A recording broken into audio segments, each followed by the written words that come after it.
నమస్తే అండి అందరికీ. వెల్కమ్ బ్యాక్ టు పయనం. ఈ వీడియోలో మనము యూజ్ చేసుకొనని పాత వస్తువులతో ఎంతో అందమైన ఫ్లవర్ వేస్ ఎలా చేయాలో చూసేయండి.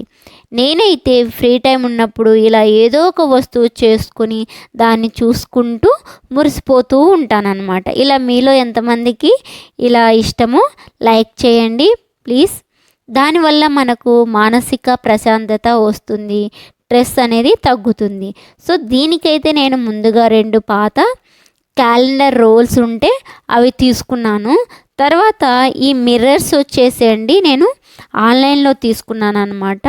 12 షేప్స్ ఉన్నాయి, సైజెస్ కూడా డిఫరెంట్ సైజెస్ ఉన్నాయన్నమాట.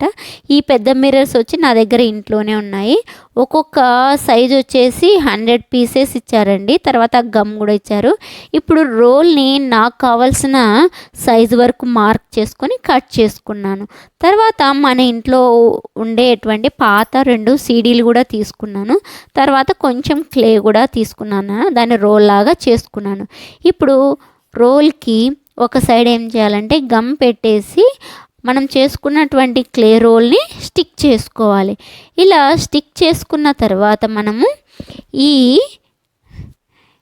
పాత సీడీని బేస్గా పెట్టేసుకొని ఈ రోల్ని దానిపైన ప్లేస్ చేసుకోవాలి. చూడండి, ఇది వీడియోలో చూపిస్తున్నలాగా ఇలా ప్లేస్ చేసుకున్న తర్వాత మనము ఇంకొక సైడ్ వచ్చేసి కూడా మనం గమ్ పెట్టేసి ఈ క్లేని స్టిక్ చేసుకోవాలి. సో తర్వాత ఏం చేయాలంటే మనము ఈ రోల్కి ఒక తీగలాగా మనం ఒక కర్వ్ లైన్ డ్రా చేసుకోవాలి. చూడండి, ఇక్కడ వీడియోలో చూపిస్తున్నలాగా ఒక కర్వ్ లైన్ అయితే మనము డ్రా చేసుకోవాలన్నమాట. ఇలా డ్రా చేసుకున్న తర్వాత దాన్ని అమ్మడి మనము గమ్ పెడుతూ ఒకే షేపు మిర్రర్స్ అన్నీ అతక పెట్టుకోవాలండి. ఏదో ఒక టైపు, నేనైతే ఇక్కడ ఇలా డైమండ్ షేప్ ఉన్నటివి యూజ్ చేశానన్నమాట.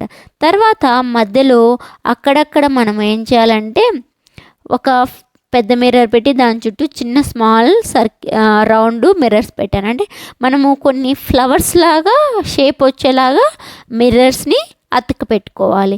ఇలా అతక పెట్టుకున్న తర్వాత నేనైతే టోటల్గా ఒక 6 ఫ్లవర్స్ అయితే చేసుకున్నాను అనమాట. మధ్యలో చూడండి, ఇలా డిఫరెంట్ షేప్స్ ఉన్నటువంటి మిర్రర్స్ని యూజ్ చేసి ఫ్లవర్స్ లాగా చేసుకున్నాను అనమాట. ఇప్పుడు ఇంకా రిమైనింగ్ ప్లేస్ అంతా ఏం చేయాలంటే ఆల్ షేప్స్ మిర్రర్స్ని అంతా బిజిగా అతక పెట్టేసుకోవాలి. మీ ఇష్టం వచ్చినట్టు, ఒక ప్యాటర్న్ లేకుండా ర్యాండమ్గా అతక పెట్టేసుకోవాలి. చూడండి, ఇలాంటి లుక్ అయితే వస్తుంది. తర్వాత ఏం చేయాలంటే మన ఇంట్లో ఉన్నటువంటి వైట్ సిమెంట్ లేదా వాల్ పుట్టి తీసుకొని అందులో ఫెవికాల్ వేసుకొని కలుపుకోవాలి. నేను ఇక్కడ కొంచెం వైట్ గమ్ కలర్ కూడా యూజ్ చేశానండి. మామూలుగా మనం పిల్లలు చూడండి, ఇలా మొత్తం మనము వేలుతో అంతా తీసేయాలన్నమాట. ఎక్స్ట్రాగా ఉండేదంతా తీసేయాలి. లోపల మిర్రర్స్ మధ్యలోనే మనము ఈ వాల్ పుట్టి ఉండేలాగా చూసుకోవాలి. సాధ్యమైనంత వరకు ఇలా ఫింగర్తో వాల్ పుట్టి అంతా తీసేయాలి. తర్వాత మనం హ్యాండ్ వాష్ చేసుకొని మిర్రర్స్ పైన ఉన్నటువంటి వాల్ పుట్టినంతా స్లోగా అలా జస్ట్ ఇట్లా వాటర్ తడి చేసుకోవడం, హ్యాండ్స్ తడి చేసుకోవడం, అదంతా వాల్ పుట్టి అంతా తీసేయాలండి. ఇలా తీసేసిన తర్వాత ఇంకా 12 అవర్స్ అయితే మనము డ్రై అయ్యేలాగా ఉంచుకోవాలి. డ్రై అయిన తర్వాత ఎక్కడన్నా ఇంకా వాల్ పుట్టి కూడా మిర్రర్స్ పైన ఉంటే దాన్ని కూడా తీసుకోవాలి. చూడండి, మనకి ఇప్పుడు ఎంతో అందమైనటువంటి ఫ్లవర్ వేస్ అయితే రెడీ అయిపోయింది.